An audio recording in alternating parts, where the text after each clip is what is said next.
that get ready, we're going to have more of the same. We went through it back during Kyoto 10 years ago, and then since then with 4 bills on the Senate floor, and we have more and more that we're going to be talking about. I just came from my office. It's kind of interesting. This is a hat, Madam President. This is a hat that is signed by the young farmers and ranchers that's tied to the American Farm Bureau, or the Oklahoma Farm Bureau in this case. It says, "Don't cap our future." And when you stop and think about what would happen to the farmers, I hate to even single out farmers or any other groups because it's going to be just as punishing to the entire manufacturing base. It was interesting the other day when we asked the question of the newly appointed director of the Environmental Protection Agency, Lisa Jackson, as to what would happen if we were to pass the bill in the Senate and become law like the Waxman-Markey bill.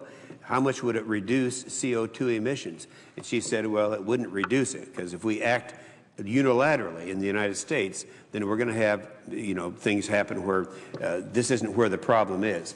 In fact, we know that we would have a massive exodus of our manufacturing base going to such countries as China, Mexico, India, and others. But nonetheless, here are the farmers that are concerned about this, because if you look at the cost of fertilizer, one of the major ingredients there is natural gas, and you look at the cost of diesel and everything else, it is very serious. Bob Stallman, the president of the American Farm Bureau Federation, just the other day said, and I'm quoting, he said, "Increased input costs will put our farmers and ranchers at a competitive disadvantage with producers in other countries that do not have similar greenhouse gas restrictions. Any loss of international markets or resulting loss of production in the United States will encourage production overseas in countries where production methods may be less effective than in the United States." In other words, we can do it more efficiently here in the United States, but if we don't have the energy, we will not be able to do it. So I think that the people, the farmers, of all the people who should be concerned and are concerned, and the wake-up call is out there, they better be ready for when they come up with allocations.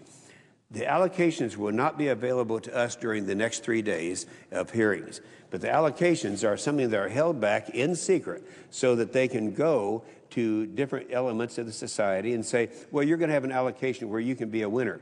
They tried this with the wheat growers of America back early on in the Warner-Lieberman bill, and they actually endorsed the bill until they realized that it was a fraud, and they withdrew their endorsement.